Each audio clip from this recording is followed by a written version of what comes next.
काफी टाइम बदल चुका है बॉलीवुड के अंदर। But back then in the 90s किस तरह से रहता था, मतलब वाज देयर एक्सेप्टेंस? क्या बाहर से हैं तो आपको एक्सेप्ट किया जाता था इंडस्ट्री के अंदर? हमें बताया गया था, समझाया जाता था कि जब आप किसी एक्टर के साथ आपकी फिल्म आने वाली है तो हम अफवाह उड़ाएंगे कि आपका उस एक्टर के साथ अफेयर चल रहा है ताकि फिल्म को हाइप मिले। Did it make everybody against you? सब आपके खिलाफ जाकर खड़े हो गए थे? आपको सलमान खान से फायदा हो रहा है या आपको सोमी अली से फायदा हो रहा है? वो बदला लेने टाइप विंडिक्टिव आदमी, रिवेंजफुल आदमी है और इसका सबूत है विवेक ओबरॉय। इसलिए उनसे लोग डरते हैं और इसलिए मुझसे बात नहीं करते, उनसे बात करते, उनकी पार्टियों में जाते हैं, उनके आगे सर झुकाते हैं। जो आप जिन भी मूवीज का हिस्सा रहे हो, उन मूवीज की जो प्रोडक्शन अगर आपने कभी देखी हो, how different is from the production of today? Because आज के टाइम में मूवीज जो है वो बहुत हाई बजट हो गई हैं। तो इन इंसान ने एक वकील हायर किया, अमेरिकन वकील, और सीज एंड डिसिस्ट का लेटर वो डिस्कवरी प्लस, अमेजॉन प्राइम और सोमी अली को इस वकील की तरफ से भेज के हमारा शो उन्होंने बैन करवा दिया। आमिर खान ने एक बार ये बात कही थी, करीना कपूर के साथ उनका एक इंटरव्यू था, उन्होंने कहा था कि अगर एक फीमेल लीड में वो पावर है कि वो ऑडियंस को पुल कर सकती है थिएटर तक, तो शायद फीमेल लीड को भी उतना मनी मिल जाएगा। सारा कुछ तो बर्बाद कर दिया, जवानी छीन ली, ना शादी हुई, ना माँ बनी, ना बच्चे पैदा हुए, ना कुछ हुआ। मैंने पूरी जिंदगी अपनी एनजीओ में 20 साल तक डुबो दी अपनी life. Hi Sumi, welcome to the YouTube channel. We are at New Charan channel, and first of all, welcome. And how are you doing today? Thank you for having me, and I'm doing very well. How are you? I'm good, thank you. Okay, my first question is: you are someone, you were born in Pakistan, if I'm not wrong, and then you moved to the US, and then you came to Bombay. What was it like in the early days of your childhood? Life किस तरह से थी? बचपन में hopscotch था, ludo था, सांप सीढ़ी था, थोड़ा डोमेस्टिक वायलेंस था घर में। जो हर फैमिली में डिसफंक्शनल थोड़ी बहुत चीज़ें होती हैं, कोई फैमिली नॉर्मल तो होती नहीं है। हर फैमिली में हर तरह के प्रॉब्लम होते हैं। तो मेरी फैमिली में भी इसी तरह की थोड़ी खुशी थी, थोड़े गम थे। और इसी तरह बचपन कटा, फिर 9 साल की उम्र में मैं अमेरिका शिफ्ट हो गई। What the things that you were going through in your childhood? उसने किस तरह से आपकी पर्सनालिटी को शेप किया in the early childhood? तो मेरे ख्याल में मैंने अपने बचपन में ऐसी चीजें देखी जो बच्चों को नहीं देखनी चाहिए थी और नहीं देखना चाहिए एक्चुअली। और क्योंकि मैं साइकोथेरेपिस्ट, मास्टर्स में डिग्री ब्रॉडकास्ट जर्नलिज्म और साइकोलॉजी में है, तो अब मुझ में इतनी मतलब इंटेलेक्चुअल नॉलेज है कि मैं ये आपको बोल सकती हूँ कि जो 4-5 साल के बच्चों को एक्सपोज किया जाता है, जैसे हमें किया गया था, जैसे मुझे किया गया था, तो वो नहीं करना चाहिए होता है, क्योंकि वो बच्चे का जो है माइंडसेट और फ्रेमवर्क जो है, पर्सनालिटी डेवलप जो है, वो नेगेटिव तरीके से बन जाती है। तो वो सही बात नहीं है और पेरेंट्स को इस बात की बहुत एजुकेशन और नॉलेज होनी चाहिए। मगर हम लोगों का समाज ऐसा है अनफॉर्चुनेटली कि आपको ड्राइवर्स लाइसेंस की ज़रूरत होती है, मगर बच्चे पैदा करने की कोई लाइसेंस ज़रूरी नहीं होती है, और ना ही आपको कोई टेस्ट लेना होता है इससे पहले कि आप माँ बाप बने। तो इसकी वजह से काफ़ी बच्चों की ज़िंदगियां बर्बाद होती हैं, और मैं जानती हूँ ये क्योंकि मैं एनजीओ चलाती हूँ, और मैं काफ़ी बच्चों को, इंडिया से भी हमने बहुत सारे, तकरीबन हज़ारों बच्चों की जानें बचाई हैं जिनको ट्रैफिक किया गया है यहाँ पे अमेरिका में। I'll talk about this इसमें हम और अच्छे से बात करेंगे, but first I'd like to know, when you were 9 you moved to the US, and then when ji, you were 16 you moved to Bombay. What was that driving motion? क्या reasons थे? ये क्या आप प्रैंक कर रहे हैं मेरे ऊपर? No, no, no, no. Not at all, not at all. सबको पता है मैं क्यों इंडिया आई थी, सारी दुनिया को पता है। ये मैं इतने करोड़ों दफा ये जवाब दे चुकी हूँ कि मैं खुद इस जवाब से बोर हो चुकी हूँ, और जिसके बारे में ये जवाब मैं दे रही हूँ वो वो खुद पागल हो गए ये जवाब सुन सुन के। तो आपको पता है मैं इंडिया क्यों आई थी, और मेरा एक एक्टर पे क्रश था, और मैं उनके पीछे आई थी क्योंकि मुझे एक ख्वाब आया था, एक सपना आया था रात को कि अल्लाह ने कहा है कि तुम सुबह उठोगी, सूटकेस पैक करोगी और तुम इंडिया जाओगी, और तुम इस इंसान से शादी करोगी और तुम्हारी जिंदगी जो है अच्छी हो जाएगी। तो इस वजह से मैं इंडिया आई थी। और अब आप मुझे अगर उस फिल्म का नाम पूछेंगे तो वो तो हद हो जाएगी। नहीं नहीं, मैंने पढ़ा है कहीं पे, द फिल्म इज कॉल्ड हाँ। मैंने प्यार किया। एंड सबको पता है, आपके फैंस को पता है, बट जस्ट दैट इस वाले चैनल के जो फैंस थे, मैं बस उनके लिए सवाल कर रहा था। तो मेरे को ये पूछना था, when you come from outside, specifically when you come from the US, and किस तरह के, अब काफी टाइम बदल चुका है बॉलीवुड के अंदर, but back then in the 90s किस तरह से रहता था, मतलब वाज देयर एक्सेप्टेंस कि आप बाहर से हैं तो आपको एक्सेप्ट किया जाता था इंडस्ट्री के अंदर? मेरा एक्सपीरियंस, मेरा जो तजुर्बा वहाँ पे रहा है वो बहुत अलग सा, मतलब बहुत ही अजीब और गरीब एक्सपीरियंस तजुर्बा रहा है, क्योंकि मैं वहाँ पे जब पहुंची तो उसके 2 महीने के अंदर अंदर तो सबसे पहले तो मुझे गौतम राजाध्यक्षा जी, जो अब इस दुनिया में नहीं है unfortunately, one of the best photographers, उन्होंने मेरा पोर्टफोलियो किया। उसके बाद मैंने फार प्रोडक्शन एजेंसी में अपनी तस्वीरें दी, मॉडलिंग की कोशिश शुरू की। और क्योंकि मैंने सुना था कि अगर फिल्मों में जाना है तो पहले मॉडल बनना होता है, तो सोनू बिलानी जो हैं और इमाम सिद्दीकी मॉडल कोऑर्डिनेटर्स थे मेरे लिए उस समय, जब मैं 16 साल की थी। तो उसके बाद फिर मुझे धर्म जी के लिए जो काम करते थे दीपक, जब मैं सियरॉक होटल में ठहरी हुई थी, तो उन्होंने मुझे अप्रोच किया जान के लिए, जो शेखर कपूर डायरेक्ट कर रहे थे, बॉबी देओल को डेब्यू करने के लिए। और धर्म जी की प्रोडक्शन थी वो। तो उन्होंने, धर्म जी ने मुझे बुलाया। शेखर कपूर ने मेरा स्क्रीन टेस्ट दिया जो बहुत ही खराब था, हद से, मतलब बहुत ही खराब था, तौबा तौबा इतना बुरा था। तो मगर उन्होंने एक बात ये कही कि you have great screen presence. तो धर्म जी ने मुझे अपने घर बुलाया और उन्होंने कहा कि काफी हमने 4-5 घंटे तक गप्पे मारी, क्योंकि वो उर्दू जो है लिखते थे और मैं भी उर्दू लिखती थी, क्योंकि 9 साल तक पाकिस्तान में थी तो मुझे उर्दू लिखनी आती थी। तो हमने बहुत बातें की। उसके बाद फिर मैंने बॉबी से भी बात की और मैंने बॉबी से कहा कि देखो बॉबी, मुझे जो हिंदू कल्चर है, और मेरे पिताजी के जो पिताजी हैं वो हिंदू हैं, और मेरे जो हिंदू थे अब तो गुजर चुके हैं, मगर मेरी जो ग्रैंड मदर थी वो मुस्लिम थी, तो मैं हाफ हिंदू हाफ मुस्लिम। तो मैंने बॉबी से कहा कि आपके जो कल्चर में है, तो 3-4 साल की उम्र से हिंदू कल्चर में लड़कियों को भरतनाट्यम और ये डांस सिखाया जाता है। मैं आई हूँ मायामी फ्लोरिडा से, तो मुझे ये डांस वांस ये सब कुछ भी नहीं है। अच्छा, मैं बॉबी को तो ये नहीं बोल सकती थी मैं क्यों आई हूँ, ना मैं धर्म जी को बोल सकती थी। तो मगर मैं ये नहीं चाहती थी, क्योंकि धर्म जी ने मुझे अपनी बेटी बना लिया था। उन्होंने, जब मैं उनके बंगले में 4 घंटे तक बैठी थी, हमने लस्सी पी, गप्पे मारी, तो उन्होंने कहा कि मैंने तुम्हें अपनी मुंह बोली, बस तुम मेरी मुंह बोली बेटी बन गई हो बस। तो मैंने उनके पैर छुए, उनका आशीर्वाद लिया। जाते समय बॉबी से टकराई। मैंने बॉबी को कहा कि बॉबी देखो, मैं ना डांस अच्छी तरह कर सकती हूँ, ना मुझे एक्टिंग आती है, मैंने ट्रेनिंग नहीं ली अभी तक, मैं अभी नई नई आई हूँ। तो आप जो है अपने लिए एक बहुत जबरदस्त खूबसूरत सी, और जो एक्चुअली एक्टिंग करना चाहती है उस हीरोइन को चुनिए अपने डेब्यू के लिए। मैं नहीं चाहती कि मेरी वजह से आपकी फिल्म को नुकसान हो, आपके डेब्यू को नुकसान हो।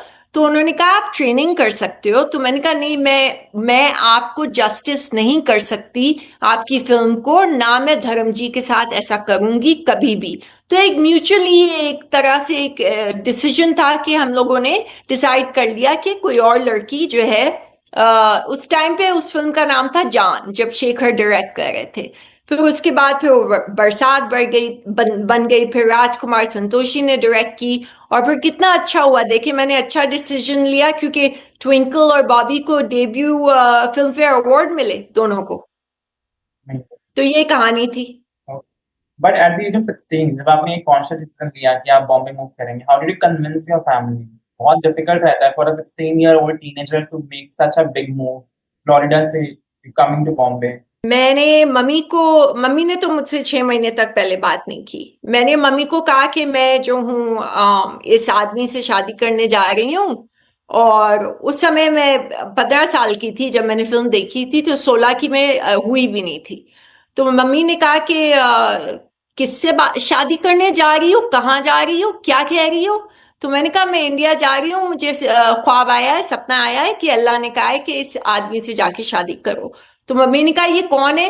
तो क्योंकि मम्मी का एरा जो है अमित जी, जीनत अमान, परवीन बॉबी, विनोद खन्ना, वो टाइम, शशि शशि जी और ये सब उन टाइम का था। तो मैंने कहा ये एक नए एक्टर हैं और मुझे अल्लाह के पास से ये सपना आया तो मुझे जाना पड़ेगा। तो मैंने कहा मम्मी मुझे सूटकेस मैं ढूंढ रही हूँ। तो मम्मी ने कहा अपने कमरे में जाओ और जब तक मैं नहीं कहूँ बाहर मत निकलना। तो 6 महीने तक मेरी मम्मी से बात नहीं हुई। फिर मैंने डैडी को कॉल किया, मेरे कमरे में लैंडलाइन थी, उस जमाने में सेल फोन तो होते नहीं थे। तो मैंने डैडी को कॉल किया पाकिस्तान। मैंने कहा डैडी आपकी जो हमारे जो एंसेस्टर्स हैं वो हिंदू हैं, तो लोखंडवाला बॉम्बे में रहते हैं, तो मुझे आपके पास आना है, आप मुझे इंडिया ले जाइए, मुझे ताजमहल देखना है जो मैंने आज तक नहीं देखा अभी तक। और मुझे जो है लोखंडवाला में आपके खानदान से, आपकी फैमिली से मिलना है। तो उनसे तो मैं मिल चुकी हूँ और वो अभी भी वहीं रहते हैं बॉम्बे में, मेरे डैडी के साइड के जो फैमिली मेंबर्स हैं। उसके बाद फिर बाकी जो है हिस्ट्री है, बाकी जो डेस्टिनी, देखें आपकी किस्मत में जो लिखा है आप चाहे कुछ भी कर लें वो कोई नहीं बदल सकता है। तो मतलब मैं तो ख्यालों ख्वाबों में भी नहीं सोच सकती थी कि ओमपुरी जी, मिठुंदा, अमोल पालेकर, नसीर, विनोद खन्ना, मतलब चीची, संजू, ये मतलब ये तो मेरे दिमाग में था ही नहीं। तो ये तो मतलब जो लिखा है वही होता है इंसान की जिंदगी में। बट अगर मैं आपसे पूछूं कि जिस तरह का बॉलीवुड इन द 90s था और जिस तरह का बॉलीवुड अगर आप यहाँ देख, अगर आप बॉलीवुड को फॉलो कर रहे हैं जो आज के जमाने का है, what is the biggest difference that you see उस जमाने के बॉलीवुड में और आज के बॉलीवुड में? आज के बॉलीवुड में ये है कि हर चीज फट से पता चल जाती है सोशल मीडिया की वजह से। और सोशल मीडिया में लोग अपनी जो है अच्छी चीजें पोस्ट करते हैं, जो अच्छी बात है, कोई रोते हुए और डिप्रेशन होते हुए और अपने अगर किसी का बुरा दिन गुजर रहा है वो तो नहीं पोस्ट करेगा, जाहिर ही बात है। मगर ये है कि पुराने, जब हमारे जमाने में, जब जब मैं टीनेजर थी 90s में, तो उस समय star and style, Filmfare, Cineblitz, movie magazine, Stardust, ये सब छापते रहते थे उल्टा सीधा। और हमें बताया गया था, समझाया गया जाता था कि जब आप किसी एक्टर के साथ आपकी फिल्म आने वाली है तो हम अफवाह उड़ाएंगे कि आपका उस एक्टर के साथ अफेयर चल रहा है ताकि फिल्म को हाइप मिले। तो ये एक कल्चर था, टैबलॉइड कल्चर था। तो तो जिस एक्टर के साथ मैं फिल्म कर रही हूँ, पता चला है कि लिखा जा रहा है कि मैं उसके साथ अफेयर कर रही हूँ, तो मैं समझ गई कि ये फिल्म को चढ़ाने के लिए, प्रमोशन के लिए ये इनका एक टैक्टिक है। तो मैंने कहा ठीक है, करो जो करना है। तो अभी we have a fun segment, ये सेगमेंट 2 है जिसमें I give you some tags और आपको बताना है कि 90s का कौन सा एक्टर है जो इस टैग में फिट बैठता है। First I have most charming. Most charming जो है मेरे लिए, तो मोस्ट चार्मिंग तो मिठुंदा और चीची। Most mischievous. दिव्या, मेरी दोस्त। Most intelligent. Shahrukh Khan. Business minded. Shahrukh Khan. ऐसा क्यों है? मतलब शाहरुख खान का नाम जब भी आता है everybody tells that he is a very great business person. इसलिए क्योंकि शाहरुख खान जितने पढ़े लिखे और जितने इंटेलेक्चुअल हैं, और जिस तरह वो अपने ब्रांड एम्बेसडर, जो जो आजकल जो ट्रेंड चल रहा है सालों से, जिस तरह वो हैंडल करते हैं हर चीज, वो बहुत सोच समझ के हैंडल करते हैं और स्ट्रेटेजिकली हैंडल करते हैं। वो कोई चीज में जल्दबाजी नहीं करते। कोई there is no haste in what he does. He understands the world of Hindi cinema, and he's very highly well educated, very well read, and extremely intellectual and extremely intelligent. Most disciplined. Amir Khan. Biggest flirt. Sunil, Saif, Sanju, Chunky, अब मतलब कौन कौन ऐसा नहीं है, मगर सब मजाक मस्ती है ये सब। असलियत में कोई भी नहीं है ऐसा। असलियत में वो होते हैं जो एक्चुअली शादी कर लेते हैं, Okay. जैसे आलिया और रणवीर और दीपिका की, वो असली प्यार होता है। Most underrated from the 90s. Avinash Wadhwan, excellent actor. Okay. Most intense performer. Chintu uncle. Have you ever had the privilege of meeting and working with him? Chintu ji के साथ मैंने फोटोशूट किया था, जयेश शेठ के साथ, और स्टारडस्ट एनुअल आता था। आप शायद उम्र में काफी छोटे हैं, आपको याद नहीं होगा, पता नहीं, मगर एक एनुअल स्टारडस्ट आता था, तो मैं, बंटी, उर्मिला मातोंडकर, बंटी कुमार गौरव और चिंटू अंकल और मैं, हम लोग सब साथ थे उस फोटोशूट में। तो वहां हमारी दोस्ती हुई थी। तो वो मेरे फेवरेट हैं और मैं हमेशा उनका आशीर्वाद लेती हूँ। जब भी हम लोग एक ही फिल्म सेट पे होते थे, तो मैं उनको ढूंढती थी, वो मुझे ढूंढते थे, मैं जाके उनके पैर छूती थी। और मेरा आज तक उनका वादा जो है मैं नहीं भूली हूँ। मैं आज भी राज किरण को उनके लिए ढूंढ रही हूँ। पिछले 20 साल से मैं ढूंढ रही हूँ उनके लिए राज किरण को, और मैं उनको ढूंढ के ही रहूंगी। Okay. Most fun to be around on set. Most fun वो सैफ और मिठुंदा। Okay, one actor you'd still Sanju was fun, a lot of fun. one actor you still want to collaborate with. Oh my God, Sanju, Seth, Sunil, Mitunda. I miss Mitunda like crazy. He was my favorite.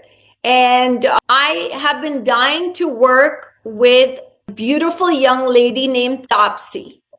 And I started my own Somi Ali production, so because I have many degrees in filmmaking, and I would love to write a script solely for Topsy, and I would like to direct it and act with her in that film, because she is extraordinarily, phenomenally talented, and I don't have enough words to just express her talent. She's phenomenal. So, I want to ask you, do you also feel like ये एक बड़ी मशहूर कहावत है that fame comes with a price? Do you also feel like famous होने के भी अपने एक प्राइस आपको चुकाना पड़ता है? जी हाँ, बिल्कुल। फेम की वजह से आम तौर पे इंसान अपने आप को बहुत अकेला पाता है, क्योंकि आपको ये नहीं पता कि लोग आपके पास मिलने आ रहे हैं या आपसे जान पहचान करना चाह रहे हैं आपकी वजह से, या आपके कनेक्शंस की वजह से, या आपके पास्ट एफिलिएशंस की वजह से। तो मैं लोगों को ब्लाइंडली ट्रस्ट करती थी बचपन से, अभी भी करती हूँ, मगर मैंने एक रूल पैदा कर लिया है कि मैं लोगों को एक स्ट्राइक देती हूँ।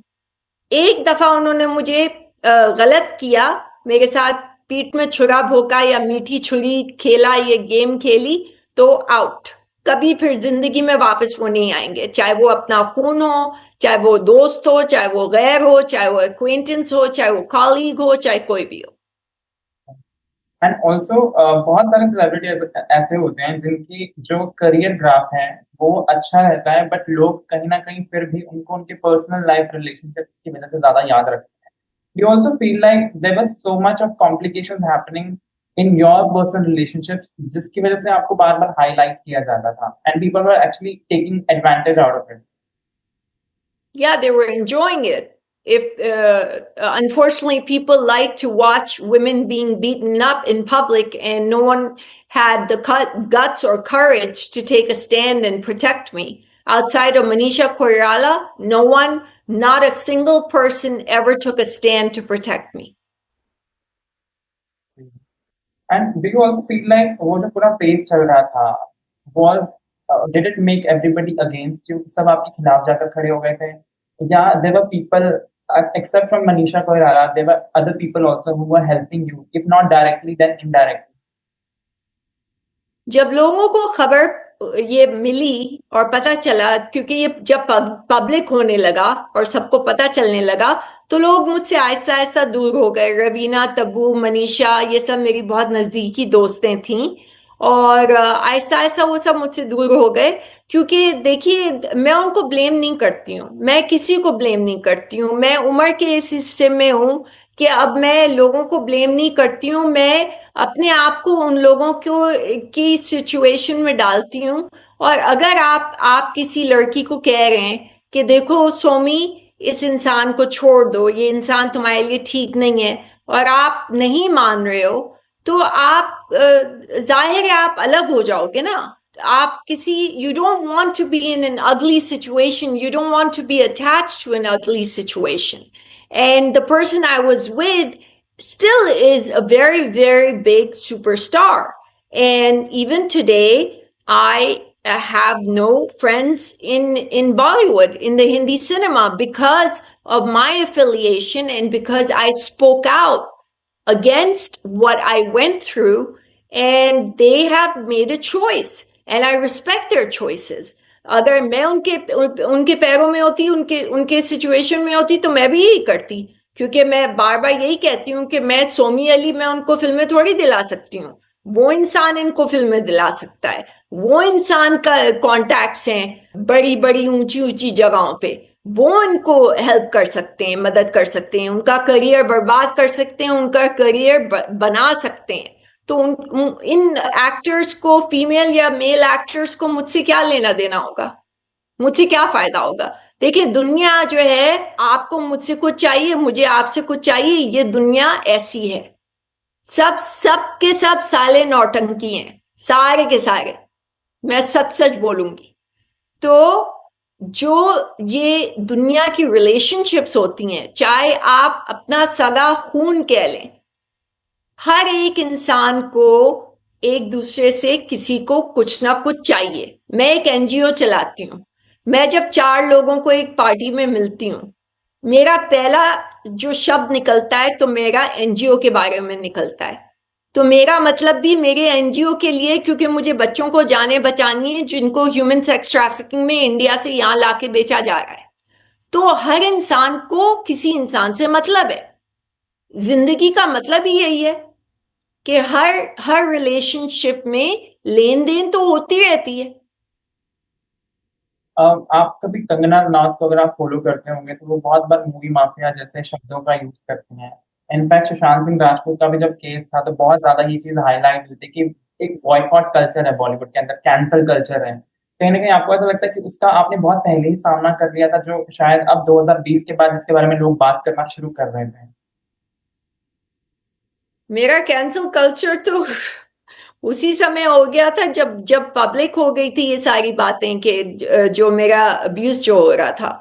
तो अब तो मतलब अब तो मुझे कोई इंटरेस्ट भी नहीं है बॉलीवुड में। मतलब अ, अगर, क्योंकि ओटीटी जो है उन्होंने इतने प्लेटफॉर्म्स खोल दिए हैं, हर एक अपना यूट्यूब पॉडकास्ट लेके बैठा हुआ है, हर एक अपनी फिल्में बना रहा है। तो अब हमें इन लोगों पे, मैंने अपनी Somy Ali productions film company खुद ही खोल ली है। मेरे पास न्यूयॉर्क की फिल्म डिग्री है, मायमी में फिल्म डिग्री है, तो मेरे पास मास्टर्स है ब्रॉडकास्ट जर्नलिज्म में, तो साइकोलॉजी में। तो मुझे जरूरत नहीं है किसी की। मैं खुद फिल्म स्क्रिप्ट लिख सकती हूँ। मुझे आदिल हुसैन के साथ काम करना है। He is one of the best actors, excellent actor, और मैं उनकी बहुत इज्जत करती हूँ। और मेरा मेरा ये एक ड्रीम प्रोजेक्ट है, जो मैंने एक स्क्रिप्ट लिखी है, जो मैं चाहती हूँ कि मैं उनके साथ काम करूँ इस फिल्म में। तो काफी मेरे प्लान्स हैं। मगर मुझे मतलब कैंसल कल्चर ये सब तो मेरे साथ बहुत पहले हो चुका है, अब वापस हो रहा है। तो ये क्या मतलब, एक चीज आप वापस रिपीट कर रहे हो तो क्या बड़ी बात है? आप देखें, आप, फिर से मैं वही बात बोलूंगी, आपको सलमान खान से फायदा हो रहा है या आपको सोमी अली से फायदा हो रहा है? आपको सलमान खान से फायदा हो रहा है। आप सलमान खान की ईद पार्टी में जाते हैं, आप सलमान खान के घर जाते हैं जब उनके यहाँ कोई पार्टीज होती हैं। सलमान आपका करियर बनाते हैं, आपको फिल्में दिलाते हैं, चाहे आप फीमेल एक्टर हो या मेल एक्टर हो। सलमान आपका करियर डिस्ट्रॉय करते हैं अगर आपको वो आपको पसंद नहीं करते हैं। तो उनमें वो पावर है। जब तक इस इंसान में वो पावर है तो ये लोग उनकी पार्टियों में जाएंगे, उनकी पूजा करेंगे, उनके आगे सर झुकाएंगे, उनके पैर छुएंगे और जो भी करना होगा करेंगे, क्योंकि इंसान को जिंदगी में पैसा कमाना है और जीना है, और ये फिल्म इंडस्ट्री ऐसी जगह है जहां कोई किसी का नहीं है। असलियत में कोई किसी का नहीं है, ये आप समझ लीजिए अच्छी तरह। जब जब भी एक सेकंड भी एक गाना है काका जी का कि एक पर्दे पे मंजर बदल जाता है, पुराना गाना है, जिंदगी का सफर है ये कैसा सफर। तो ये वही बात हो गई कि आज जो राजा है वो कल भिखारी है। आप परवीन बॉबी की मिसाल ले लें।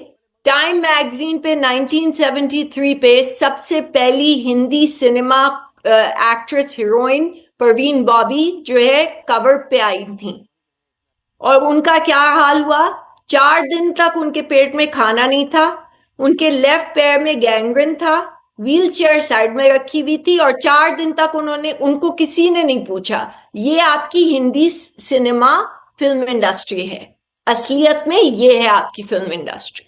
और आपको ये लगता है कि अब ये कल्चर खत्म हो चुका है? बिकॉज अब मेरे को ऐसा लगता है कि इंडिपेंडेंट प्रोडक्शन इतने आ गए हैं दैट अब किसी को एक दूसरे से बनाकर और डर कर चलने की जरूरत नहीं है। बिकॉज अभी खुद भी जिस सुपरस्टार के बारे में हम बात कर रहे हैं उनकी भी कहीं ना कहीं पिछली कुछ मूवीज जो हैं वो फ्लॉप ही गई हैं, और इनफैक्ट बैक टू बैक इतनी सारी मैसिव फ्लॉप्स उनकी हो गई हैं। तो कहीं ना कहीं आपको ऐसा लगता है कि अब जो ऑडियंस है वो चेंज हो चुकी है, अब जो कल्चर है थोड़ा बदल चुका है, ऑडियंस ज्यादा वाइज हो चुकी है और इंडस्ट्री काफी वास्ट हो चुकी है।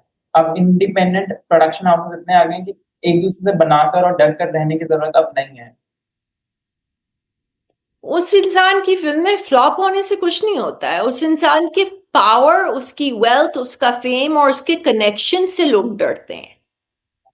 फिल्म चाहे उसकी फ्लॉप हो या हिट हो, उससे कुछ कुछ फर्क नहीं पड़ता है। तो आप अगर किसी के वेल्थ, फेम, उनके पावर, और कोई भी फील्ड में ले लें, जरूरी नहीं है कि हिंदी फिल्म इंडस्ट्री हो, मेडिकल फील्ड में डॉक्टर से नर्सेस डरती हैं, और ऑफिस में बॉसेस से जो है सेक्रेटरीज डरती हैं। तो ये हर फील्ड में होता है, ये हर दुनिया के हर प्रोफेशन में ये होता है। अगर आपको ये सब चीजें फेस नहीं करनी है तो आप घर बैठ जाएं और जो है मतलब घर गृहस्थी अपनी संभालें, वरना ये सब आपको फेस करना पड़ेगा। मैं कंगना को दाद देती हूँ आवाज उठाने के लिए, मैं उनकी बहुत रिस्पेक्ट करती हूँ, और मैंने उनकी एक ही फिल्म देखी है क्वीन, उन्होंने बहुत जबरदस्त काम किया है, और मैं उनकी बहुत रिस्पेक्ट करती हूँ। मैं प्रियंका चोपड़ा की बहुत रिस्पेक्ट करती हूँ, क्योंकि उनको बॉयकॉट किया था बॉलीवुड में, उन्होंने दिखा दिया बॉलीवुड को कि मैं लॉस एंजलिस और हॉलीवुड में बन सकती हूँ, और वो आज उनका इतना बड़ा नाम है। तो मैं ऐसे लोगों की इज्जत करती हूँ। तो अभी let's move to a fun segment because हमने काफी सीरियस बातें करी हैं। तो this segment is Bollywood then versus now. तो इसमें ओके। मैं आपसे क्वेश्चन दूंगा कुछ, तो आपको बताना है कि ये पहले किस तरह से थी और अब किस तरह से है। ओके। ये सवाल मैं आपसे पूछ चुका हूँ, what is the biggest difference in PR in Bollywood in the 90s and now. PR PR culture पहले हुआ करता था। पीआर पहले ये हुआ करता था कि हमारे बिना बोले पीआर हो जाता था। अब जो है हम पब्लिसिस्ट रख सकते हैं, और रेनबो जो है बहुत बड़ा पीआर एजेंसी है, कोई है वहां पे बॉम्बे में, मैंने सुना है। तो उसके अलावा जो है अब पब्लिसिस्ट आपके लिए जस्टिफिकेशन करते हैं और आपको अच्छी तरह अच्छी लाइट में पेश करते हैं, उनका जॉब है, उनको पे किया जाता है। तो इसमें बहुत अंतर है जो 90s में होता था और जो अब है। Paparazzi culture in the 90s and today, spotting What, and paparazzi. what culture? Paparazzi. ओ ओ वो तो बहुत डिफरेंट हो गया है अब तो। मतलब बहुत डिफरेंट, पता नहीं इतना डिफरेंट हुआ है कि नहीं है, क्योंकि मैं जब भी फिल्म सेट के बाहर खड़ी होती थी, फिल्मिस्तान, महबूब स्टूडियो, फिल्म सिटी, कहीं भी, तो ये लोग तो सब होते थे, राजू और ये लोग सब जो मैं बचपन के जो थे सब होते थे वहां पे। अभी भी वही लोग हैं, उनके बच्चे अब वो कर रहे हैं जो वो कर रहे थे उनके पिताजी। तो सेम चीज है, ज्यादा कुछ बदला नहीं है, कैमरा बदल गए, आईफोन्स आ गए, और कुछ नहीं है।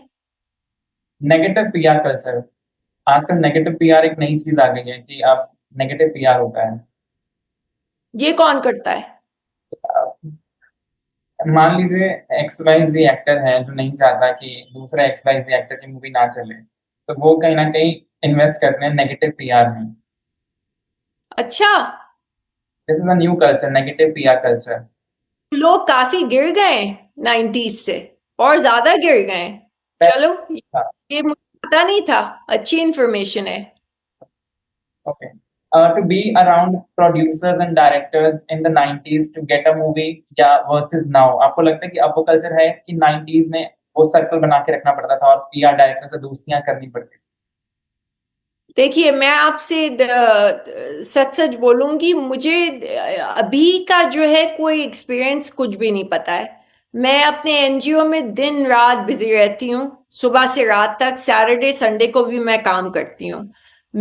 मुझे दो तीन जो जिन लोगों से मैं इन टच हूँ, वो मुझे कहते हैं कि ये सोमी मूवी है। सोमी मूवी का मतलब ये है कि जिसमें लड़ाई लड़ाई ना हो, मेन स्ट्रीम सिनेमा ना हो, और बकवास ना हो, और तापसी की फिल्म हो, और या कंगना की फिल्म हो, या जो है सब्सटेंशियल मटेरियल और एक्चुअल मैसेजेस वाली फिल्में हो। अब आजकल की फिल्में तो ऐसी हैं कि आप अपने माँ बाप के साथ बैठ के तो देख ही नहीं सकते। पहली बात, आप पहले तो हम बचपन में दो फूल जो हैं वो मिल जाते तो इसका मतलब था किस कर रहे हैं। अब तो वो दो फूल भी मिलते तो हम पानी पीने चले जाते किचन में, शर्मा के। बच्चे थे जब हम। अब तो हम माँ बाप के, मम्मी के साथ भी मैं फिल्म नहीं देख सकती। तो पुरानी फिल्में जो हैं, बावर्ची, आनंद, और काका जी की, मैं जब 5 साल की उम्र से मैं काका जी की फैन थी। तो वो फिल्में, जीनत जी की जो फिल्में हैं, परवीन बॉबी की जो फिल्में हैं, वो सारी फिल्में, और जो जो मैं श्रीमान श्रीमती, ये और एक और फिल्म आई थी जिसमें सलमान ने स्पेशल अपीयरेंस किया था अमित जी और हेमा जी के साथ। उसका नाम मैं भूल गई हूँ, मगर वो बहुत अच्छा मैसेज था उसका, जो बच्चों ने उनको घर से निकाल दिया था। मैं नाम भूल गई हूँ। वो फिल्म बहुत अच्छी थी। तो इसी तरह स्मिता स्मिता जी की, स्मिता पाटिल जी की हर फिल्म मैंने देखी है। तो वो फिल्में अब कहाँ बनती हैं? अब तो क्या सब बकवास बनता है, सब उल्टा सीधा, न सर न पैर। इसलिए मैं सिर्फ तापसी और कंगना की फिल्में देखती हूँ। Public life in the 90s versus the public life today, मतलब अभी सब कुछ सोशल मीडिया पे आउट देयर हो चुका है। एवरी इवन अब तो बॉलीवुड सेलिब्रिटीज के यूट्यूब चैनल भी बन गए हैं, इनसाइट्स मिल जाता है उनके घर के बारे में, उनके लाइफस्टाइल के बारे में। How was it like in the 90s? 90s में ऐसा कुछ नहीं होता था। 90s में मुझे याद है एक शो हुआ करता था, लहरें, जो मेरे मेरे दोस्त थे सर्वर, जो इस वक्त न्यूयॉर्क में, न्यू जर्सी में रहते हैं। तो वो लहरें, सर्वर और राजू जो हैं, दो थे, वो लहरें शो बनाते थे। तो वो मुझे याद है, उसमें मैंने मैंने दो तीन अपीयरेंसेस किए थे, इंटरव्यूज किए थे। और फिर एसल वर्ल्ड एक जगह हुई करती थी। आप शायद पैदा भी नहीं होंगे उस समय, मगर एसल वर्ल्ड एक जगह हुई करती थी, तो उसमें उसमें मैंने इंटरव्यू किया था। One major difference in the culture of entourage, entourage culture है जिस तरह से जो 90s में हुआ करता था versus today, how different it was. अभी का तो मुझे मालूम नहीं है, मगर अभी भी वही होगा। पहले भी कैंप्स थी, और एक दो तीन पत्रकार थे, वो उस कैंप को बिलोंग करते थे। और इसी तरह अब 90s में भी, 90s में तो वो पक्का था, मुझे याद है। अक्षय कुमार के एक जर्नलिस्ट थे, फिर सलमान के एक जर्नलिस्ट थी, जो अभी भी हैं। इसी तरह हर एक्टर के एक जर्नलिस्ट हुआ करते थे, जो उनके लिए अच्छा लिखते थे। तो क्योंकि वो शुरू शुरू में उनको मिले थे, उसके बाद जब वो बड़े स्टार बन गए, तो कभी कभी वो भाव खाने लगे एक्टर्स। तो फिर वो वही पत्रकार उनके बारे में बुरा लिखने लगे, तो गुस्सा होके। तो मगर अब जो कल्चर है, मुझे अभी भी यकीन है कि वही कल्चर है, वही कैंप्स हैं, वही सेम सिस्टम चल रहा है। Um, दीपिका पादुकोण की बॉलीवुड की फॉलो बॉलीवुड जो आज के टाइम पे बॉलीवुड चल रहा है, तो पिछले साल दीपिका पादुकोण की एक कंट्रोवर्सी थी जिसमें एक फिल्म थी जिसमें से वो निकल गई थी या उन्हें निकाल दिया था क्योंकि जो ऑनट्राज का बिल था वो बहुत ज्यादा लैक्स में था। उनकी टीम में 25 लोग थे और 25 लोगों का खर्चा प्रोडक्शन नहीं उठाना चाहते थे। How do you see this? क्या 90s में ऐसा होता था कि एक स्टार के पास दो दो हेयर आर्टिस्ट, दो दो मेकअप आर्टिस्ट, तीन तीन असिस्टेंट, चार चार खाना खिलाने वाले लोग, फिर शेफ, और सबका जो खर्चा है वो प्रोडक्शन उठा रहा है? How was it like in the time? 90s में आप माधुरी जी और श्रीदेवी जी और अमित जी और इन सबको भूल गए? अच्छा, ये कल्चर तब था पहले 25-25 30 लोगों का? 100%। और वो डिजर्विंग है ये लोग, माधुरी जी, श्रीदेवी जी और अमित जी और सारे जो 90s के जो बड़े बड़े, अनिल कपूर जी, सारे जो एक्टर्स थे, चिंटू अंकल, ये सब डिजर्व करते थे ये सब, ओके, बट क्योंकि पुट इन करते थे, अपना 100% देते थे फिल्म को। आपको ऐसा लगता है कि आज के टाइम पे जो मल्टी स्टारर फिल्म्स हैं वो इसीलिए नहीं बन रही क्योंकि उस वक्त के जो ये सब खर्चे थे ऑनराज की फिर भी थोड़े कम थे? आज के टाइम पे एक्टर की फीस इतनी ज्यादा है, जैसे मान लो एक एक्टर है तो 50 करोड़ रुपए फीस ले रहा है, उसका ऑनराज भी उतना ही महंगा है, काफी महंगा ऑनराज है, 25-25 30 लोगों की टीम है। How do you see this? आपको कहीं ना कहीं ऐसा लगता है कि पहले ये थोड़ा फर्क था, इस चीज में थोड़ी सी लिमिटेशन? अब मैं इस चीज पे मैं बोल नहीं सकती, जिसकी मुझे नॉलेज नहीं है, मुझे नहीं पता आजकल क्या कल्चर है। बट मैं आपको आज जो आप जिन भी मूवीज का हिस्सा रहे हो उन मूवीज के जो प्रोडक्शन अगर आपने कभी देखी हो, how different is from the production of today? Because आज के टाइम पे मूवीज बनाना है लाइक क्योंकि आज के टाइम पे मूवीज जो है वो बहुत हाई बजट हो गई हैं, और बहुत ज्यादा हाई बजट होने के कारण जो लॉस एक फिल्म को उठाना पड़ता है वो भी बहुत बहुत ज्यादा है। How do you see the production difference किस तरह का है मूवी मेकिंग में? मैं हैरान हूं कि आप कह रहे हैं कि हाई बजट हो गई है। ये तो बिल्कुल ऑपोजिट होना चाहिए। जो जो हमारे पास टेक्नोलॉजी जो अब है, वो 90s में नहीं थी। तो उस हिसाब से तो हर चीज बहुत इजीली एक्सेसिबल है। एआई हो गया है और डिजिटल सब कुछ, हर चीज तो वो एआई पे बन रही है। और फिर फिल्में जो है, पहले तीन तीन हम लोग तीन तीन शिफ्ट करते थे। मैं तीन अलग अलग कैरेक्टर्स प्ले करती थी एक दिन में। सुबह 4 बजे मैं उठती थी पहली शिफ्ट के लिए। एक दिन में मैं 3 फिल्में शूट करती थी और एक फिल्म मेरी खत्म होती थी 2 साल में। अब फिल्में खत्म होती हैं 3 महीने में या 6 महीने में। तो मैं तो हैरान हूं कि आप ये कह रहे हैं कि ये इतना पैसा ज्यादा बढ़ गया है। ये तो उल्टा होना चाहिए, सस्ता होना चाहिए अब काम।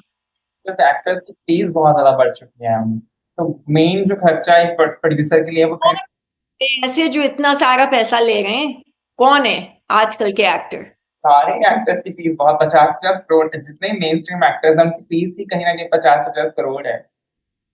पर आपको, चलो मैं इस तरह से अगर सवाल पूछूं आपसे, the parity of the fees वो किस तरह से आप देखते हैं? 90s में हुआ करता था क्योंकि अभी वही चीज चल रही है कि जो फीस में डिफरेंस है, एक मेल लीड की जो फीस है वो बहुत ज्यादा है, और कहीं ना कहीं 50% कट फीस होती है एक फीमेल लीड की। मान लो अगर एक्टर चार्ज कर रहा है 50, तो हीरोइन जो है वो कहीं ना कहीं 20-25 करोड़ या फिर उससे भी कम। क्या ये 90s में था? 90s में था।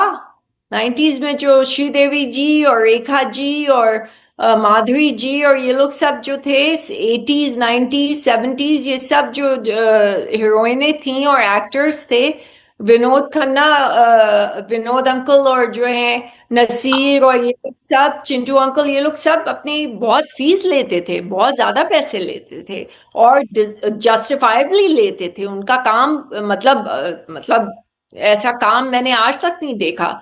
जो वो एक्टर्स थे, उस तरह के एक्टर्स, मतलब रणवीर, आलिया भट्ट, दीपिका, तापसी, कंगना, रणबीर कपूर, रणवीर सिंह, ये सब हैं जो बहुत कमाल के एक्टर्स हैं आजकल। और मैं नए लोगों को और तो नहीं जानती हूँ, मगर मुझे सोनू सूद बहुत पसंद है। एज अ ह्यूमन बीइंग, मैंने उनकी कोई फिल्म नहीं देखी है, मगर एज अ ह्यूमन बीइंग वो उनकी मैं बहुत इज्जत करती हूँ। I'll continue this question. I'll continue this question. My question was basically the difference between the fees of a male actor and a female actor. तो पे डिस्पैरिटी वो तो है अभी ना, अभी वो तो उस समय तो थी ना। अब क्या है, अब वो आप जानते होंगे, मुझे नहीं पता। पहले तो हीरोइनों को कम पैसे दिए जाते थे और आदमियों को ज्यादा पैसे दिए जाते थे। अब क्या ट्रेंड चल रहा है वो आप जानते होंगे। So before we start, then the next segment is. So I'll continue with this question first. What we just, and then we have a segment where I'll show you some photos, and then you have to share a memory with that photo associated with. Oh, I love that. Okay. So for me, it's easy. Is it possible for you to have your phone handy with you? So I've sent those photos in the group. So you Yeah, I probably, have them. yeah. Yeah. So you can probably, I'll ask you this first question. Let's say with Govinda. So you shared the memory with Govinda. So next one is this is with Mithunda, a collage. If you can see. Okay, let's start. Yeah. Yeah. So I'll begin with the question that we just ended.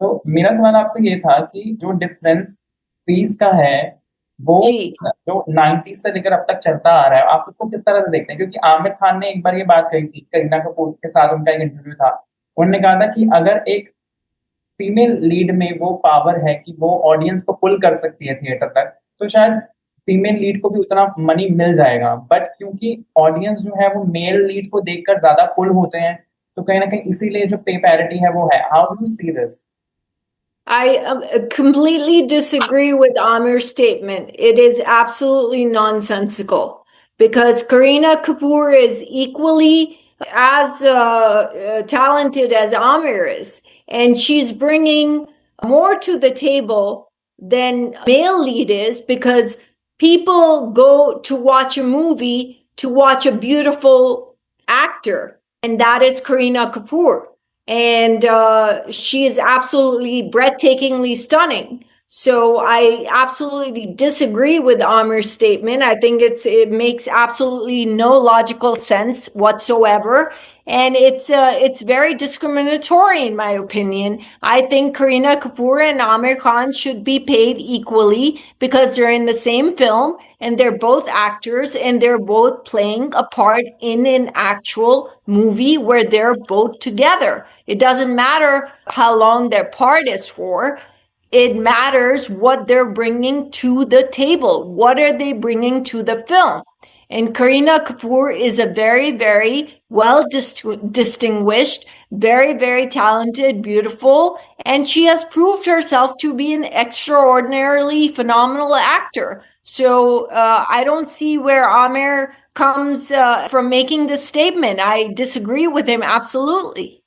it's a very old clip, to be very honest, and it's not just about Karina. So his motto was to actually point it out that कहीं ना कहीं audience जो है वो एक male lead को देखकर ज्यादा पुल हो जाती है थिएटर की तरह ये उनका ख्याल है ना ये उनका ख्याल है मैं उनके ख्याल से वाकिफ नहीं मैं अग्री नहीं करती हूँ जो उनका ख्याल है उनका जो थॉट प्रोसेस है मैं उससे डिसएग्री करती हूँ क्योंकि अगर एक फिल्म में हीरो और हीरोइन हो तो दोनों को इक्वली पे करना चाहिए इस जमाने में 2026 में हम आ गए हैं अब वो पुरानी बातें भूल जाएं कि औरत को कम पैसा मिलना चाहिए और औरत को जो है शादी करके 35 साल की उम्र में 10 बच्चे पैदा करने चाहिए और रोटियां पकानी चाहिए अब वो दिन खत्म हो गए माधुरी जी को आप देख लीजिए अब वो ओटीटी पे कमाल दिखा रही हैं आज तक मतलब तब्बू से लेके रवीना से लेके मनीषा से लेके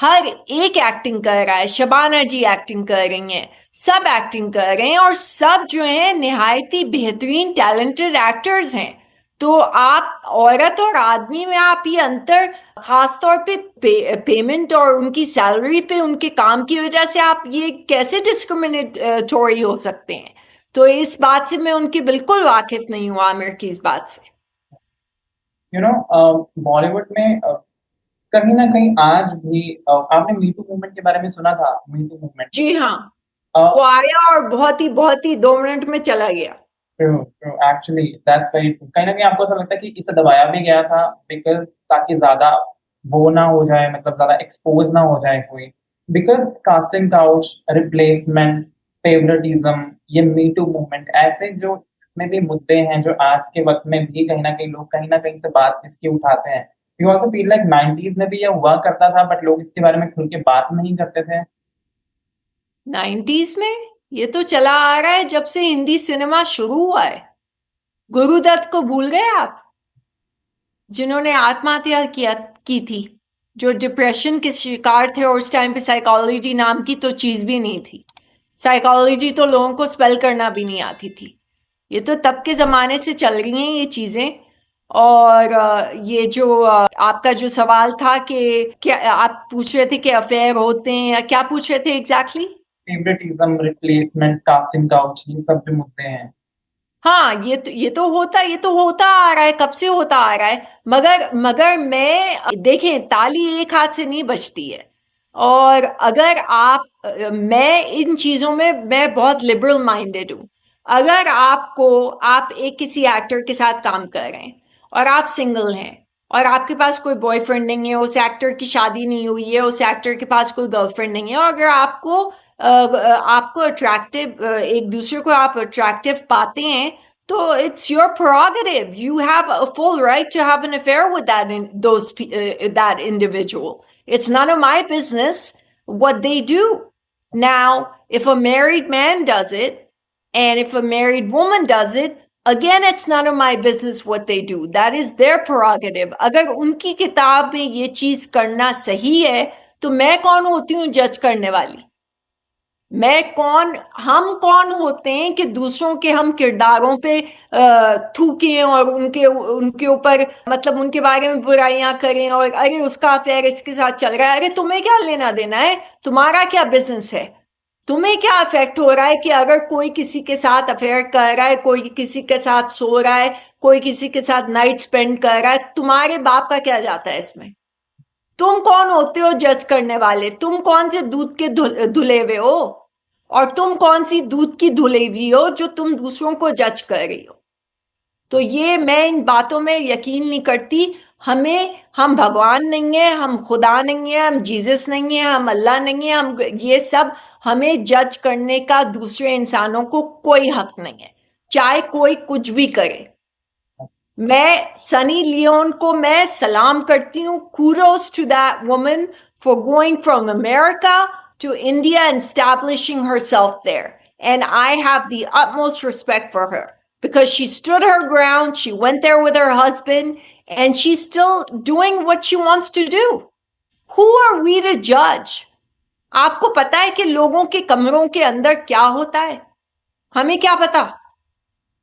किसको पता है? आप कभी किसी इंसान को पूरी तरह जान सके? लोग 20-20 साल शादी करके डिवोर्स ले लेते हैं।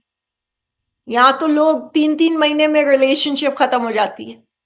तो हम कौन होते हैं दूसरों को जज करने वाले? अरे अगर शादीशुदा आदमी को शादीशुदा औरत से अफेयर चलाना है तो चलाए। हम कौन है जज करने वाले? हमने कौन सा बहुत बड़ा मतलब तीर मार लिया है? हमने बहुत बहुत नेकियां की हुई हैं जो हम बैठे हुए हैं जो जजमेंट के उस पे थ्रोन पे। Who are we to judge these people? We're just human beings. We're all human beings. The only divine, the entity that can judge us is the higher power, the universe. You call it God, you call it Bhagwan, you call it Allah, you call it Jesus, you call it Khuda, you call it whatever, Dalai Lama, you call it whatever, Sai Baba, you call it whatever. But who are we to judge anyone? Because we're all sinful. We have all committed sins. I have committed countless sins. I have made countless mistakes. Now, granted, I was a teenager, I was a kid, but I still make mistakes. Even at this age, as a middle-aged woman, I still make mistakes, and I will make mistakes for the rest of my life. So I have no right to judge anyone. As simple as that. Yeah. So I have a very nice segment for you. If you could just pick Okay. up a phone and I'll show you some pictures. Okay. Yeah. Let me know once you're ready. I'm ready. Okay, the first photo is with Govinda. What kind of memory you would like to share? Chi is, I cannot, मैं लफ्जों में बयान नहीं कर सकती कि चीची इतने down to earth आदमी हैं। मेरी पहली मुलाकात उनसे हुई थी, शशि सिन्हा जी जो उनके सेक्रेटरी हुआ करते थे, वो मेरे सेक्रेटरी थे। तो चीची ने मेरे घर आए, विंध्याचल में मैं रहती थी, माउंट मैरी रोड पे। तो वो घर आए, मेरे दाल चावल मैं खाती थी शौक से, जमीन पे बैठ के अपने कमरे में और अचार के साथ। तो जब चीची आए खाने पे, मैंने उनको बुलाया तो उन्होंने देखा कि वो काम वाली जो है हमारी, वो जमीन पे खाना पेश कर रही है। तो मैंने कहा अरे अरे नहीं नहीं, डाइनिंग टेबल पे लेके जाओ। तो चीची ने कहा नहीं नहीं, जमीन पे बैठ के ही हम खाएंगे। इतने डाउन टू अर्थ और इतने अच्छे और इतने प्यार से बात करने वाले और इतने इतने मतलब टैलेंटेड आदमी। और मतलब डांस तो मुझे बोलने की जरूरत ही नहीं है। मगर मुझे एक मेरा बकेट लिस्ट हो अभी भी है। मेरी बकेट लिस्ट थी कि इंडिया से जाने से पहले मुझे चीची से चाहे कोई कैमियो भी करना हो तो मैं करूंगी उनके साथ। तो वो मैंने कर लिया। अग्नि चक्र एक फिल्म थी, उसमें मैंने कैमियो किया चीची। उसकी दूसरे दिन मेरी फ्लाइट थी वापस मायमी, तो मैंने वो उनके साथ कैमियो किया। तो चीची तो मेरी जान है। उनसे बहुत अच्छे इंसान है, उनका दिल इतना साफ है। और वो मतलब किसी की भी मदद करने को तैयार है, बहुत अच्छे इंसान है।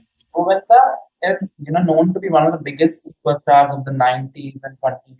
But कहीं ना कहीं आजकल उनके जो वीडियोस आते हैं सामने, when he's performing at local level events also और small scale events पे वो perform करते हैं, तो कहीं ना कहीं लोग comment section में लिखते हैं कि downfall इतना बुरा आ गया, या ऐसे ऐसे comments जो आते हैं.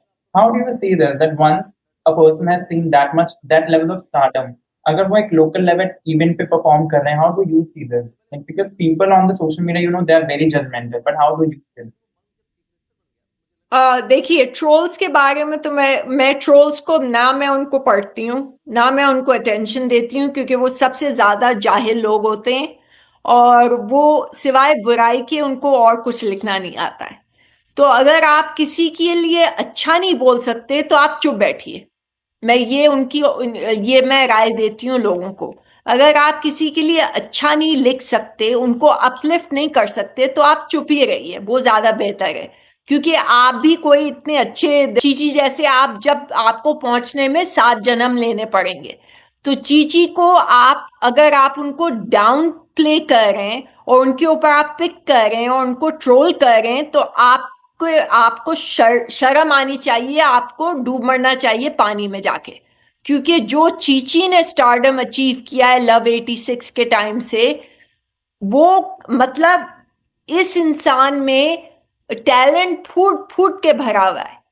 तो मैं नहीं मानती इस बात को, चाहे चीची कहीं भी परफॉर्म करें।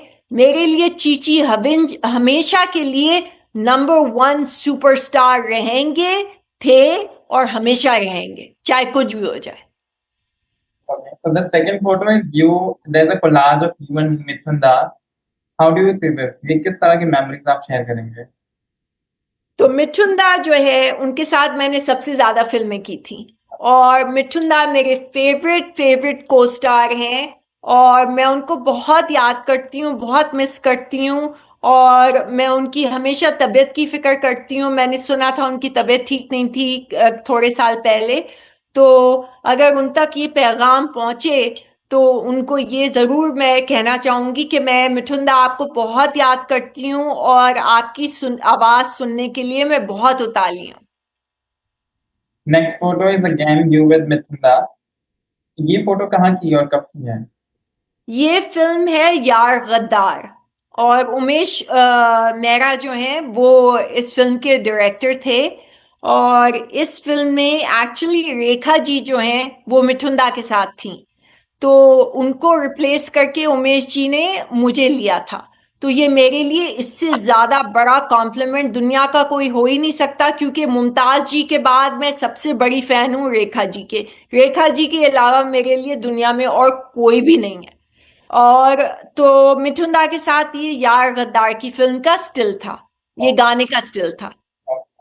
नेक्स्ट. मेरे फेवरेट को स्टार हैं आज भी, और मैं आज भी उनके साथ बात करने के लिए, उनके साथ एक्टिंग करने के लिए मैं तैयार हूँ।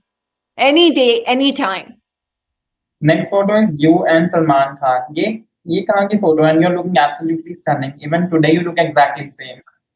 Thank you, that's very kind of you. ये इस तस्वीर पे मैं कमेंट करूंगी। एक एक्सप्रेशन है, एक इडियम है अमेरिका में, never ever meet your heroes. That's all I am gonna say. ये जो अगली फोटो है ये आपकी, it's a very Indian touch photo of ये योर. गौतम ने ली थी। Oh wow. इसमें मैं 16 साल की हूँ। Wow, that's looking amazing. It's one of your initial photo shoots. जी, Wow. पहला फोटोशूट था मेरा। Next photo is you with Dharamji. मेरे पिताजी, धर्म जी, Yeah. मेरी जान धर्म जी। आज भी मैं उनको याद करके मेरे हालत बुरी हो जाती है। धर्म जी ने जितना मुझे प्यार दिया है मैं बता नहीं सकती।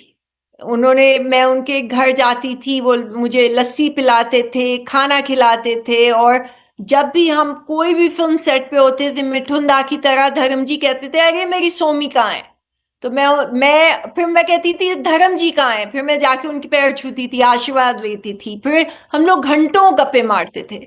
तो मैं उनको बहुत याद करती हूँ। इतने प्यार उनके दिल में फूट फूट के प्यार भरा हुआ है, और कोई ईगो का तो नाम ही नहीं है इस इंसान में।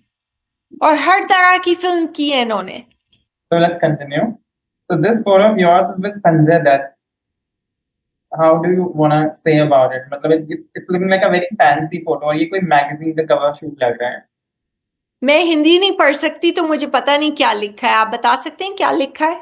ये थोड़ी छुपी हुई है, रंगभूमि करके कुछ है।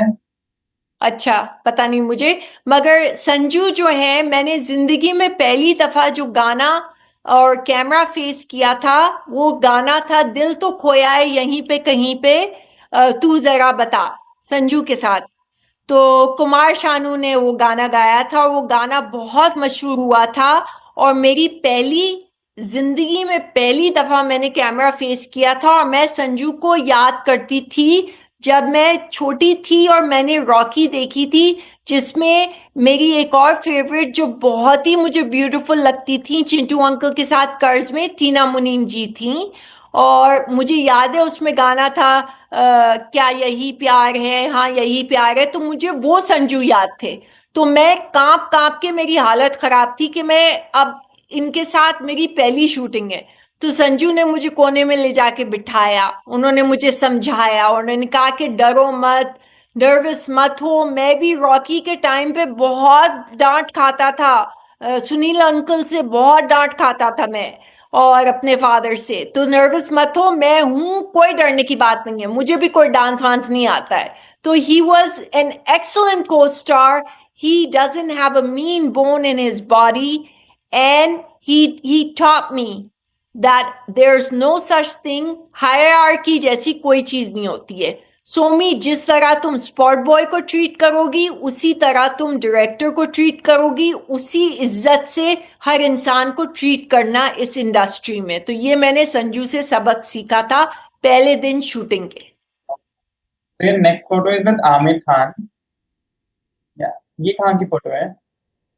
ये है राकेश श्रेष्ठा के साथ स्टारडस्ट के लिए, और ये फोटोशूट है हमारा आमिर के साथ। और आमिर जो है हाईली हाईली प्रोफेशनल और डिसिप्लिन एक्टर थे, राइट ऑन टाइम और एक्सेप्शनली प्रोफेशनल। और मैं इनकी इतनी इज्जत करती हूँ, इनके काम की और इनकी एक्टिंग की, कि मैं आपको बता नहीं सकती हूँ। ही is a phenomenal actor and he's very punctual, he's very disciplined, or it doesn't matter even if he takes 500 takes, retakes, it doesn't matter. He brings justice to the film and to his fans and to his viewers, and that's all that matters. And the next photo is again with Sanjay Dutt. Of course. Is it the same cameo? ये आंदोलन का वही गाना है, दिल तो खोया है यहीं पे कहीं पे, तो उसका स्टिल है ये। तो इसमें वही संजू मुझे समझा रहे हैं, डरो मत, सब ठीक हो जाएगा। तो बहुत बहुत अच्छे इंसान है, बहुत नेक इंसान है। और अगेन ईगो और मतलब उनमें कोई कुछ ऐसा है ही नहीं कि बुरा इंसान बोल सके। हर चीज तो अच्छी है इनमें, कोई खराबी है ही नहीं। आप दत्त साहब के बेटे होके आप बुरे हो कैसे सकते हैं? सुनील अंकल जैसे इंसान हो के बेटे हो के, नरगिस जी जैसे जैसे एक्टर और इंसान के बच्चे बेटे हो के आप कैसे बुरे हो सकते हैं? आपकी परवरिश ही इतनी अच्छी की गई है। So the next photo is India's daughters are not for sale.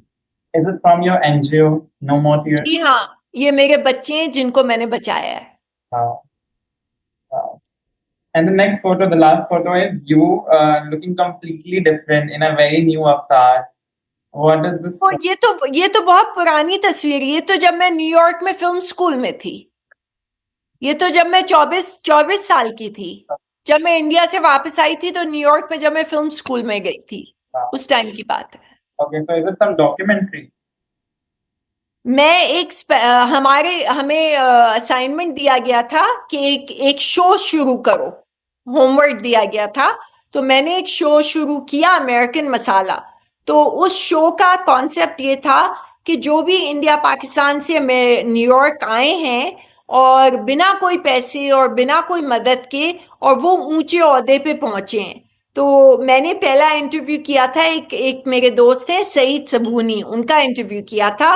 और वो सिर्फ आए थे इंडिया से, बॉम्बे से, कुछ मेरे ख्याल में $100 या $200 लेके, और किस तरह उन्होंने मेहनत करके उन्होंने अपने रेस्टोरेंट्स खोले और उन्होंने लॉन्ग आइलैंड में अपना घर खरीदा और स्ट्रगल करके वो किस मुकाम पे पहुंचे. तो ये उसकी कहानी है. ये शो रियलिटी शो है. That was it for this segment, Sony. I have a question to ask you. Sure. Do you also feel like when you left Bollywood, when you left India, was that the driving motion to start your own NGO and to get in all these kind human work? No. The first thing I wanted to do when I came back from India was throw a pity party and feel sorry for myself. And unfortunately, no one attended that party. And then my brother and my sister, they said, okay, 6 महीने बहुत हो गए, अब बस बहुत हो गया, अब उठो और चलो अब अपनी एजुकेशन खत्म करो. क्योंकि मैं 9th स्टैंडर्ड से ड्रॉप आउट होके मैं 16 साल इंडिया में 16 साल की हुई थी, तो मैं 9th स्टैंडर्ड से ड्रॉप आउट होके मैं छोड़ गई थी स्कूल. तो फिर मैंने वापस आके पूरे अपने आप को डुबो दिया. तकरीबन मैं 27 साल तक मैंने सिर्फ पढ़ाई की और कुछ नहीं किया. Because I was reading that you have done journalism, you have done filmmaking, you have done direction, everything. मतलब ये सब आपने किया. But what was you always want to be a director? आपको filmmaking में आना था. You want to start your own production house? नहीं, मेरी मास्टर साइकोलॉजी में है, ब्रॉडकास्ट जर्नलिज्म में है. मैंने अभी एक शो लॉन्च किया है, द अनकंफर्टेबल कॉन्वर्सेशन. अभी उसके आज मैंने 2nd एपिसोड रिकॉर्ड की है. तो हम महीने में 2 हम एपिसोड रिकॉर्ड करेंगे. और द अनकंफर्टेबल कॉन्वर्सेशन का कॉन्सेप्ट ये है कि आपको होस्ट से भी इजाजत है सवाल पूछने की. जो सवाल आप होस्ट गेस्ट से पूछ रहे हैं, तो आपको इजाजत है, गेस्ट को इजाजत है होस्ट से भी वही सवाल पूछने की. तो उसमें एक्टर्स हैं, उसमें डॉक्टर्स हैं, उसमें ह्यूमन ट्रैफिकिंग विक्टिम्स हैं, डोमेस्टिक वायलेंस विक्टिम्स हैं. तो अनकंफर्टेबल कॉन्वर्सेशन मैंने शो लॉन्च किया है. सोमी अली प्रोडक्शंस की मैंने PTSD, post traumatic stress disorder, psychological disorder, उस पर मैंने एक स्क्रिप्ट लिखी है जिसमें मैं चाहती हूँ कि आदिल हुसैन इंडिया से या जो है हॉलीवुड से जॉनी डेप जो है काम करें उस फिल्म में. तो वो उस पर मैं इस वक्त फोकस कर रही हूँ. बाकी मेरा सारा वक्त NGO पे जाता है, NGO में गुजरता है. But moving back to the US, जब आप वापस चले गए थे, कभी ऐसा लगा कुछ सालों बाद कि शायद वापस जाना चाहिए था, एक नई इमेज क्रिएट करनी चाहिए थी, या बॉलीवुड में दोबारा कुछ करने की कोशिश करनी चाहिए? मगर मुझे करने नहीं देते ना वो. अब जब वो इंसान, देखिए हमारा 2020 में डिस्कवरी प्लस पे एक शो आया था, Amazon प्राइम और डिस्कवरी प्लस पे नो मोर टीयर्स का एक रियलिटी शो आया था, फाइट और फ्लाइट. तो हॉलीवुड में मैंने कदम रख लिया था. तो उस शो का कॉन्सेप्ट ये था कि नो मोर टीयर्स को जो मैं रेस्क्यू करती हूँ पूरे दिन पुलिस के साथ, FBI के साथ, इन सब के साथ, तो वो मुझे रियलिटी शो वो फॉलो करते थे पूरे दिन. तो उसमें 10 सर्वाइवर्स थे, उसमें से एक सर्वाइवर मैं थी. 2nd एपिसोड में उन्होंने पूछा क्या आपको कभी किसी ने फिजिकली अब्यूज किया? तो मैंने कहा जी हाँ, जब मैं इंडिया में एक्टर थी तो उस समय जिनके साथ मैं रिलेशनशिप में थी उन्होंने मुझे फिजिकली और वर्बली अब्यूज किया था. नाम नहीं लिया था हमने किसी का, हमें नाम लेने की इजाजत नहीं थी. तो इन इंसान ने एक वकील हायर किया, अमेरिकन वकील, और सीज एंड डिसिस का letter Discovery Plus, amazon Prime और सोमी अली को इस वकील की तरफ से भेज के हमारा शो उन्होंने बैन करवा दिया, डिस्ट्रॉय कर दिया। ये उन्होंने कर दिया। उसके बाद, ये 2020 की बात है, उसके बाद उन्होंने क्या किया कि हमारी एनजीओ के ऊपर अटैक करना शुरू कर दिया। तो इसको कहते हैं पोकिंग द टाइगर। मैं उनसे कोई मेरा कांटेक्ट नहीं था, कुछ भी नहीं था। और मुझे उन्होंने फोन किया था, एक मेरे दोस्त हुआ करते थे अश्विन वर्दे, जो स्टारडस्ट के जर्नलिस्ट थे पहले, अब तो वो प्रोड्यूसर बहुत बड़ी चीज बन गए। तो वो सलमान के बहुत अच्छे दोस्त हैं। तो अश्विन वर्दे मेरे दो बेस्ट फ्रेंड हुआ करते थे। तो उन्होंने मुझे फोन किया, अश्विन ने, और उन्होंने कहा कि तुम जो हो सलमान के बारे में कुछ मत, बुरा मत बोलना। तो मैंने कहा हमें इजाजत ही नहीं है शो में नाम लेने की किसी की भी। तो उसने कहा मगर कुछ भी मत बोलो और तुम्हारी एनजीओ को और फायदा होगा अगर तुम कुछ नहीं बोलोगी। तो मैंने कहा ये तो एक्सप्लॉयटेशन है, ये तो आप मुझे ब्लैकमेल कर रहे हो कि आप हमारी एनजीओ को पैसे दोगे अगर हम चुप बैठेंगे। तो मैंने कहा मैं थूकती हूँ ऐसे पैसे पे। तो उन्होंने हमारा शो डिस्ट्रॉय कर दिया, हमारा एनजीओ जो है हॉलीवुड में जो मौका मिला था उसको, पहला हमने कदम रखा हॉलीवुड में, वो सलमान ने उसका सत्यानाश कर दिया वकील हायर करके अमेरिका में। तो वो तो अभी तक 2026 तक, अभी तक वो मेरे पीछे पड़े हुए हैं और डिस्ट्रॉय करने के पीछे पड़े हुए हैं। भाई एक लड़की को आपने 16 साल से लेके 24 साल तक तो उसकी जिंदगी बर्बाद कर दी, ठीक है। अब आप उसको, तब भगवान के लिए अब तो छोड़ दो। मैं तो आपके पीछे नहीं भाग रही हूं ना, आप ही मुझे कांटेक्ट किए जा रहे हैं, आप ही मेरा करियर डिस्ट्रॉय करके। उनसे बर्दाश्त नहीं होता है कि ये मुझे डंप करके इंडिया में, अमेरिका जाके इतनी पढ़ाई करके एनजीओ में 3 अमेरिकन यूएस प्रेसिडेंशियल अवार्ड्स हासिल करके लॉरियल वुमेन ऑफ वर्थ 2013 बन के हॉलीवुड में भी पहुंच गई। मतलब आदमी औरत से जलता है ये मैंने आज तक नहीं देखा। तो ये सलमान ने काफी क्लियरिफाई कर दिया कि वो बहुत जेलस इंसान है, बहुत इनसिक्योर इंसान है और बहुत ही छोटे किस्म के इंसान है। और उनमें एक बहुत बड़ी खराबी है, वो बदला लेने टाइप विंडिक्टिव आदमी, रिवेंजफुल आदमी है। और इसका सबूत है विवेक ओबरॉय, जो उन्होंने विवेक के साथ किया है। और विवेक ने उनसे माफी मांगी, फिर भी उन्होंने उसको माफ नहीं किया। वो इस तरह के आदमी है और इसलिए उनसे लोग डरते हैं और इसलिए मुझसे बात नहीं करते, उनसे बात करते हैं उनकी पार्टियों में जाते हैं, उनके आगे सर झुकाते हैं। मगर ये कब तक चलेगा? इंसान भूल जाता है कि एक दिन हम सबको जाना है और हम सबको ये सब छोड़ के जाना है, कुछ नहीं रहने वाला है। तो आप करते रहो ये नौटंकी, कब तक चलेगा? एक ना एक दिन तो खत्म होना ही है।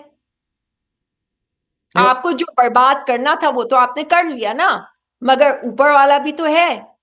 हमारी एनजीओ तो चल रही है, हम जिंदगियां तो रोज बचा रहे हैं। आज भी हमने 2 बच्चियों को बचाया है, एक 14 और एक 16 साल की। तो आप जो करना है आप कर लो, मगर ऊपर वाला भी तो है, वो भी तो देख रहा है। तो आपको जो करना है, आपको जो करना था, अब और कुछ बचा ही नहीं है बर्बाद करने में। सारा कुछ तो बर्बाद कर दिया, जवानी छीन ली, ना शादी हुई, ना माँ बनी, ना बच्चे पैदा हुए, ना कुछ हुआ। मैंने पूरी जिंदगी अपनी एनजीओ में 20 साल तक डुबो दी, अपनी लाइफ पूरी 20 साल तक। आपने उसको, एक चीज थी मेरे पास वो भी आपने छीन ली। मगर मैं ऊपर वाले पे सब छोड़ देती हूँ, क्योंकि मुझे पता है मेरा मेरा जो फेथ है वो बहुत स्ट्रांग है। और मुझे पता है कि नो मोर टीयर्स को कोई खत्म नहीं कर सकता कभी भी, जब तक मैं जिंदा हूं। हाँ, अगर मैं चली गई तो फिर दूसरी बात है। अब बस यही यही बाकी है, एक चीज, बाकी सब तो उन्होंने कर लिया है। For me, that was amazing talking to you. But before I end this meeting, before I end this entire conversation that we just had, I want to ask you one question: that what is that one lesson you'd like to give to the young girls who come to Bombay to be a star, to be an actress? आपकी तरफ से आपकी personal life का कोई एक ऐसा lesson और कोई ऐसी लर्निंग या कोई ऐसा सजेशन जो आप उन यंग लड़कियों को देना चाहें?